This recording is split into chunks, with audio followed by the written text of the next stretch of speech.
নমস্কার।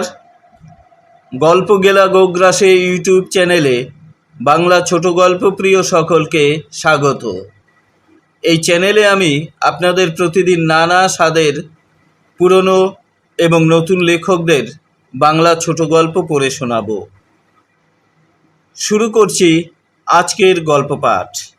শুধু দর্শক শ্রোতা, আজ আপনাদের জন্য আমি নিয়ে এসেছি কবিগুরু রবীন্দ্রনাথ ঠাকুরের বিখ্যাত ছোট গল্প ছুটি।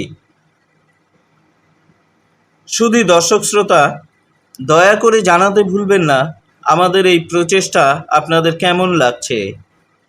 লাইক, শেয়ার এবং কমেন্ট করতে ভুলবেন না। দয়া করে চ্যানেলটি সাবস্ক্রাইব করতেও ভুলবেন না। তাহলে শুরু করা যাক কবিগুরু রবীন্দ্রনাথ ঠাকুরের ছুটি। শুধু দর্শক শ্রোতা, এই গল্পটিতে ব্যবহৃত সাধু ভাষাকে আমি চলিত ভাষায় রূপান্তরিত করে পড়ছি।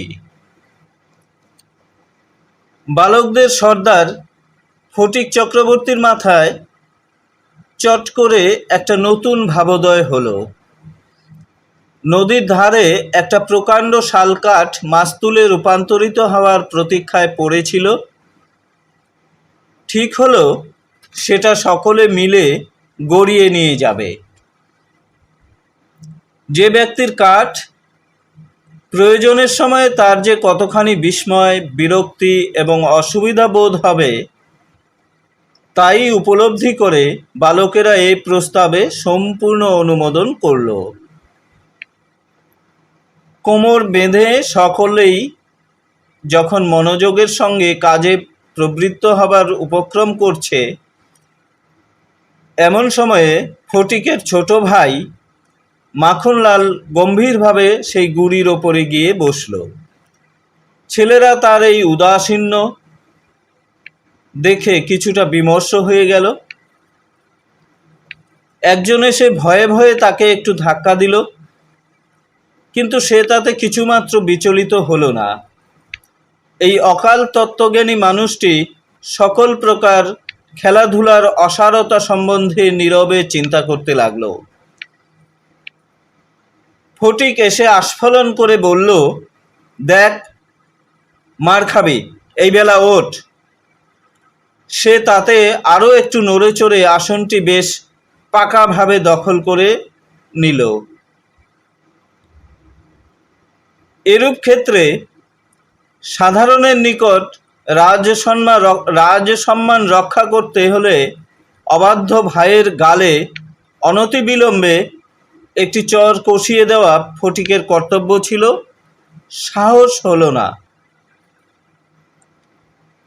কিন্তু এমন একটা ভাব ধারণ করল যেন ইচ্ছা করলেই এখনই ওকে রীতিমতো শাসন করে দিতে পারে, কিন্তু করল না। কারণ আগের চেয়ে আর একটা ভালো খেলা মাথায় উদয় হয়েছে, তাতে আর একটু বেশি মজা আছে। প্রস্তাব করল, মাখনকে শুদ্ধ ওই কাঠ গড়াতে আরম্ভ করা যাক।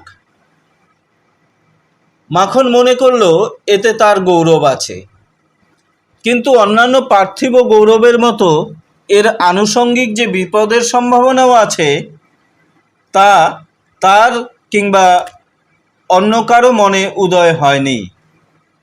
ছেলেরা কোমর বেঁধে ঠেলতে আরম্ভ করল। মারো ঠেলা হেইয়ো, সাবাস জওয়ান হেইয়ো, মারো ঠেলা হেইয়ো। গুড়ি এক পাক ঘুরতে না ঘুরতেই মাখন তার গাম্ভীর্য, গৌরব এবং তত্ত্বজ্ঞান সমেত ভূমিসাৎ হয়ে গেল।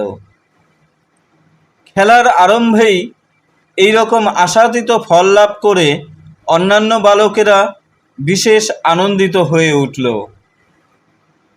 কিন্তু ফটিক কিছু শশব্যস্ত হল।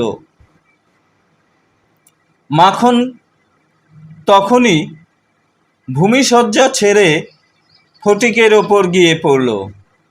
একেবারে অন্ধভাবে মারতে লাগলো। তার নাকে মুখে আঁচড় কেটে কাঁদতে কাঁদতে বাড়ির দিকে রওনা হলো। খেলা ভেঙে গেল।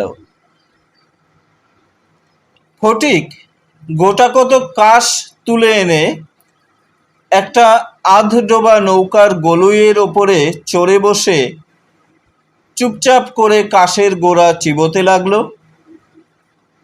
এমন সময় একটা বিদেশি নৌকা ঘাটে এসে লাগলো। একটি আধবয়সী ভদ্রলোক কাঁচা গোঁফ এবং পাকা চুল নিয়ে বাইরে বেরিয়ে আসলেন। বালককে জিজ্ঞেস করলেন, চক্রবর্তীদের বাড়ি কোথা? বালক ডাঁটা চিবাতে চিবাতে বলল, ওই হত্যা। কিন্তু কোন দিকে যে নির্দেশ করল তা কারো বুঝবার সাধ্য রইল না। ভদ্রলোক আবার জিজ্ঞাসা করলেন, কোথা? সে বলল, জানি নে, বলে আগের মতোই তৃণমূল থেকে রস গ্রহণে প্রবৃত্ত হলো। বাবুটি তখন অন্য লোকের সাহায্য অবলম্বন করে চক্রবর্তীদের গৃহের সন্ধান করতে লাগলো। অবিলম্বে বাঘাবাগদি এসে বলল, ফটিক দাদা, মা ডাকছে। ফটিক বলল, যাব না। বাঘা তাকে বলপূর্বক আরকোলা করে তুলে নিয়ে গেল। ফটিক নিষ্ফল আক্রোশে হাত পা ছুঁড়তে লাগলো। ফটিককে দেখা মাত্রই তার মা অগ্নিমূর্তি হয়ে বললেন, আবার তুই মাখনকে মেরেছিস? ফটিক বলল, না, মারিনি। ফের মিথ্যে কথা বলছিস? কখনো মারিনি, মাখনকে জিজ্ঞাসা করো। মাখনকে প্রশ্ন করাতে মাখন নিজের পূর্ব নালিশের সমর্থন করে বলল, হ্যাঁ, মেরেছে।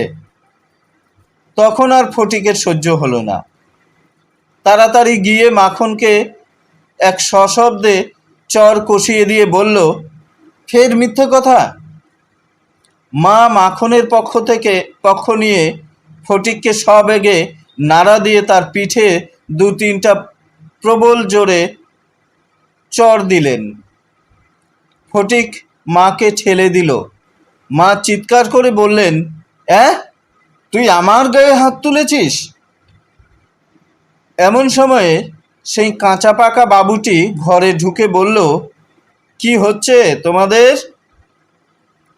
ফটিকের মা বিস্ময়ে আনন্দে অভিভূত হয়ে বললেন, ও মা, এই যে দাদা, তুমি কবে এলে? বলে গড় করে প্রণাম করলেন। বহুদিন হলো দাদা পশ্চিমে কাজ করতে গিয়েছিলেন। ইতিমধ্যে ফটিকের মার দুটি সন্তান হয়েছে। তারা অনেকটা বেড়ে উঠেছে। তার স্বামীর মৃত্যু হয়েছে, কিন্তু একবারও দাদার সাক্ষাৎ পায় নাই। আজ বহুকাল পরে দেশে ফিরে এসে বিশ্বম্ভরবাবু তার বোনকে দেখতে এসেছেন। কিছুদিন খুব সমারোহে গেল। অবশেষে বিদায় নেবার দুই একদিন আগে বিশ্বম্ভরবাবু তার বোনকে ছেলেদের পড়াশোনা এবং মানসিক উন্নতি সম্বন্ধে প্রশ্ন করলেন। উত্তরে ফটিকের অবাধ্য উচ্ছৃঙ্খলতা, পড়াশোনায় অমনোযোগ এবং মাখনের সুশান্ত সুশীলতা এবং বিদ্যানুরাগের বিবরণ শুনলেন। তার বোন বললেন, ফটিক আমার হাড় জ্বালাতন করছে।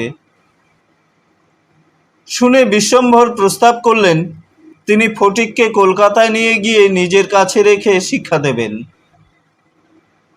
বিধবা এই প্রস্তাবে সহজেই সম্মত হলেন। ফটিককে জিজ্ঞেস করলেন, কেমন রে ফটিক, মামার সঙ্গে কলকাতায় যাবি? ফটিক লাফিয়ে উঠে বলল, যাব। যদিও ফটিককে বিদায় করতে তার মার আপত্তি ছিল না, কারণ তার মনে সবসময় আশঙ্কা ছিল কোন দিন সে মাখনকে জলে ফেলেই দেয়, কি মাথাই ফাটায়, কি একটা দুর্ঘটনা ঘটায়। তথাপি ফটিকের বিদায় গ্রহণের জন্য এত আগ্রহ দেখে তিনি ঈষৎ ক্ষুণ্ণ হলেন। কবে যাবে, কখন যাবে করে ফটিক তার মামাকে অস্থির করে তুলল।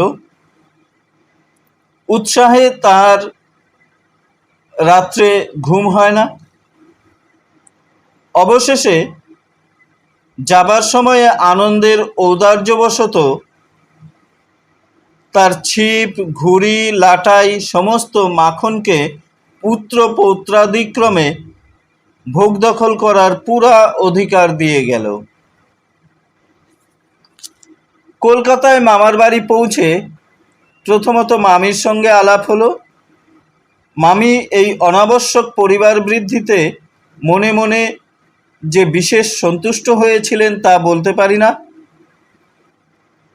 তার নিজের 3টি ছেলে নিয়ে তিনি নিজের নিয়মে ঘরকন্যা পেতে বসে আছেন। এর মধ্যে হঠাৎ একটি 13 বছরের অপরিচিত অশিক্ষিত পাড়াগাঁয়ে ছেলে ছেড়ে দিলে কীরকম একটা বিপ্লবের সম্ভাবনা উপস্থিত হয়। বিশ্বম্ভরের এত বয়স হলো, তবু কিছুমাত্র যদি জ্ঞানকাণ্ড থাকে, বিশেষত 13-14 বছরের ছেলের মতো পৃথিবীতে এমন বালাই আর নাই। শোভাও নাই, কোনো কাজেও লাগে না, স্নেহও উদ্রেক করে না, তার সঙ্গ সুখও বিশেষ প্রার্থনীয় নয়। তার মুখে আধো আধো কথাও ন্যাকামি, পাকা কথাও জ্যাঠামি এবং কথামাত্রই প্রগল্ভতা। হঠাৎ কাপড় চোপড়ের পরিমাণ রক্ষা না করে বেমানান রূপে বেড়ে ওঠে। লোকে সেটা তার একটা কুশ্রী স্পর্ধাস্বরূপ জ্ঞান করে। তার শৈশবের লালিত্য ও কণ্ঠস্বরের মিষ্টতা সহসা চলে যায়। লোকে সেজন্য তাকে মনে মনে অপরাধ না দিয়ে থাকতে পারে না। শৈশব এবং যৌবনের অনেক দোষ মাপ করা যায়, কিন্তু এই সময়ে কোনো স্বাভাবিক অনিবার্য ত্রুটিও যেন অসহ্য বোধ হয়। সেও সর্বদা মনে মনে বুঝতে পারে পৃথিবীর কোথাও সে ঠিক খাপ খাচ্ছে না। এই জন্য নিজের অস্তিত্ব সম্বন্ধে সবসময় লজ্জিত ও ক্ষমাপ্রার্থী হয়ে থাকে। অথচ এই বয়সেই স্নেহের জন্য কিঞ্চিত অতিরিক্ত কাতরতা মনে জন্মায়। এই সময়ে যদি সে কোনো সহৃদয় ব্যক্তির নিকট থেকে স্নেহ কিংবা সখ্য লাভ করতে পারে, তবে তার নিকট নিজেকে বিক্রি হয়ে থাকে।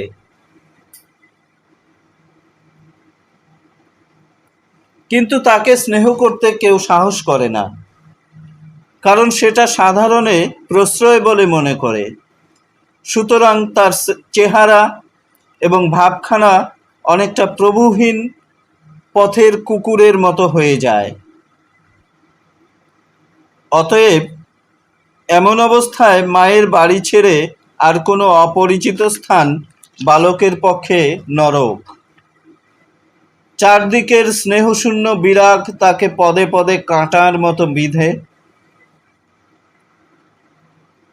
এই বয়সে সাধারণত নারী জাতিকে কোনো এক শ্রেষ্ঠ স্বর্গলোকের দুর্লভ জীব বলে মনে ধারণা হতে আরম্ভ হয়। অতএব তার নিকট থেকে উপেক্ষা অত্যন্ত দুঃসহ বোধ হয়।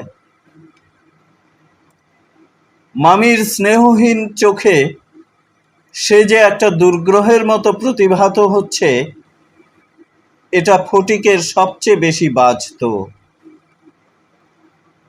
মামি যদি হঠাৎ তাকে কোনো একটা কাজ করতে বলতেন, তাহলে সে মনের আনন্দে যতটা প্রয়োজন তার চেয়ে বেশি কাজ করে ফেলত।